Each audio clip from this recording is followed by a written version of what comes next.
In honor of the fast approaching holiday of Sukkot, I wanted to share a couple mystical interpretations and a practical interpretation or two for this holiday. A sukkah really is a temporary dwelling. It is a ritual home that Jewish practitioners are living in 7 days or so a year. It's got some makeshift walls and a makeshift roof that's designed to let in the visibility of the stars at night, the sun during the day, rain very likely. And one of the questions that's asked is what makes a kosher sukkah in terms of its walls? How many walls does it need to have?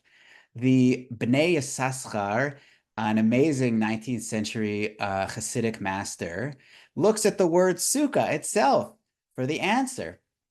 So these are the three letters of the word sukkah. And you'll see here a letter on the right. It's a samech, could be said to have four walls. It's entirely enclosed. So it's possible to build a sukkah that has four walls, and somewhere there's a doorway. The middle letter here, the kaf, you could see this as having three walls. And a kosher sukkah, an appropriate sukkah for this holiday, could also be something that has three walls and then one side is totally open.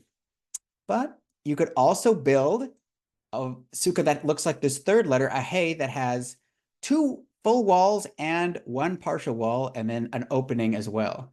So, points out the Bnei Yissaschar, that the Jewish laws, the framework, the customs around these traditions, actually, they can all be found in the name of the holiday itself, or the name of the building, rather. So a sukkah, if we just look at these three letters, we learn about the different kinds of possible structures that can be built. But they all have to have this semi-permeable roof made out of sticks or leaves or anything that used to be on a living tree or plant that goes on top. A deeper level of what does it mean to have three sukkahs can be found in a teaching from the Ma'or Vashemesh, teacher who lived a little bit before the Bnei Yissaschar, and he lived in Galicia and was a very, very brilliant teacher and mystic who helped spread Hasidic mysticism in that region in the late 1700s and early 1800s. And the Me'or Vashemesh cites the Kabbalist Isaac Luria, who says that there's three kinds of Sukkot, these three kinds of Sukkahs. I don't know if he meant exactly these kinds with the different walls, but the word Sukkot is mentioned several times in a section of the Torah. And so this idea of these three Sukkot. And Isaac Luria said that these three Sukkot, yes, they are physical structures, but they're also metaphysical realities, spiritual realities that can be tapped into through different actions. So there's a kind of sukkah which is like light that surrounds the lower part of the spiritual realm called malchut or shekhinah. There's a sukkah which is a kind of spiritual light that surrounds a part called ze'er anpin, which are the sefirot between chesed and yesod, if that means anything to you, these technicalities of the spiritual realms. But if malchut's more associated with action, then ze'er anpin's more associated with the inner world, the heart. And then the third kind of sukkah is a spiritual light that encompasses both of them, can be seen as the highest, the deepest form of light. So it teaches the Me'or Vashemesh. The lower sukkah, associated with action, comes about. It's like a blessing we can draw down when we harness the power of our actions, when we learn how to live in a way that is both kind and disciplined, when we can bring our best selves actually into the world. We're connecting with that sukkah, that spiritual light and that spiritual blessing associated with the realm of action. But we can also do work on our inner essence, our character traits, our midot, and that's associated with that second sukkah, with the one that essentially each of those sefirot in that realm of Ze'er Anpin is like a quality that we can cultivate in ourselves, whether that's kindness or boundaries and strength, whether that's harmony and compassion, action, patience, connection. When we cultivate that inner sense that goes along with those outer actions, that inner realm allows us to draw down this second blessing, this second light that surrounds that realm. in the spiritual universe. And when we can do both of those and attain a very high and deep level of holiness, says the Me'or V'Shemesh, we can start to draw down that highest sukkah, that third kind, which encompasses both that realm of action and that realm of that inner emotional, virtuous well-being. And to give an example of what can happen to us, the Me'or V'Shemesh talks about the patriarch, the ancestor, the wise teacher and righteous person of Abraham. And he describes what he does in a very particular way, something that perhaps today, here we are in the 21st century, might not seem so radical, but for a leader of a community and a Jewish mystic to be saying this in the early 19th century was a big deal, because he's essentially saying that these commandments that we do are a means to an end, and that end is to be fully connected to the divine in every moment, a kind of articulation of, you could say, a Jewish enlightenment.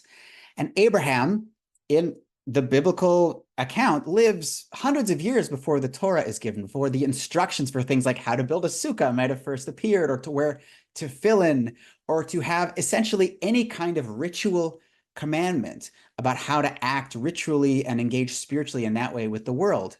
And so Abraham lives before this time, but yet he's this very, very holy, righteous person. So the Me'or V'Shemesh says, well, he's tapping into this highest sukkah, this highest form of light, a teaching that I've translated in my book, Embodied Kabbalah, Jewish Mysticism for All People, from the Me'or V'Shemesh, about this third kind of sukkah, says that tzaddik, the holy person, the righteous person, the mystical person who has reached the level of dveikut with the infinite. Dveikut is mystical connection. Some people call it union. It could also just be a spiritual encounter. But a holy person who has encountered, who has reached a level where they can encounter the divine, he's saying this is the kind of person who's on this, in his third sukkah way of being, and he is connected to God in his mind at each moment, unceasingly at each moment. I've never personally met someone who I could say is like this, but the notion is these are people who are deep, deep meditators. They are deeply connected, and they've really found something very few can attain, and that's very special. So this kind of person, says the Me'or V'Shemesh, contemplation is his main spiritual practice, meaning not other practices, not certain kinds of prayers or certain kinds of building a sukkah, for example, structures, rituals, holidays. No. Contemplation, meditation is this kind of person's main spiritual practice. As our sages of blessed memory said, Abraham, our father, fulfilled the whole Torah, though it had not yet been given. So how does someone fulfill the Torah even though it hasn't been given? The Me'or V'Shemesh is quoting the Talmud. And the Talmud has a discussion about, oh, actually, Abraham did keep these ritual laws in this way and that way. It's an interesting part of the Talmud, but the Me'or V'Shemesh takes it in a new direction. He says, no. That's not what it means that Abraham fulfills the whole Torah. It doesn't mean that he's doing these mitzvot and he finds out about them in other ways. He says, although we find nowhere that Abraham actively performed such commandments as wearing tefillin or making a sukkah, he didn't do these ritual actions, he nonetheless connected with the inner holiness that is pointed to by those deeds. If these mitzvot, if these ritual actions are means to an end, Abraham connected to that end. Abraham connected to that inner essence. This is the kind of practitioner he was. This is what is meant by the third kind of sukkah, according to the Me'or V'Shemesh in his interpretations of Isaac Luria's teaching. So Abraham did this, connected to the inner essence, the point of all of these ritual actions, by way of his sacred contemplation, which was attached to the infinite. It's quite an astounding teaching. And one of the things, when we think about this time of year and all these holidays, if you're practicing them, or even just thinking about them or hearing about them, it turns out that building a sukkah and dwelling in it is a great way to connect in to some of these holy acts. But we should not forget that a sukkah is both physical and literal, and it's also a metaphor. In this case, a metaphor for spiritual attainment.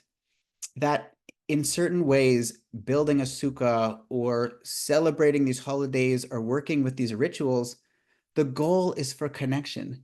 And maybe for you, the route will be following these rituals and practices, but maybe there are other ways that work for you based on who you are or where you're at in your own journey that don't quite look like traditional practice, but may well be tapping in to the very same essence, the infinite. Just like the Me'or V'Shemesh teaches about Avraham, the wise sage ancestor and righteous person from whom we can all learn and which we can reflect upon and drash and interpret together anew in every generation. So I wish for you a wonderful Sukkot, no matter how you're practicing it. And more than that, that whatever happens during Sukkot for you, whether you're building a sukkah or meditating on the divine, that you find that connection. And that when you leave Sukkot, when you leave that sukkah, so to speak, you can be a blessing and bring some of that light to others, to those around you, to all who you love, and also those who you have friction with, that we can all be a blessing for each other in this world. Chag Sameach, happy Sukkot, and may you find the light.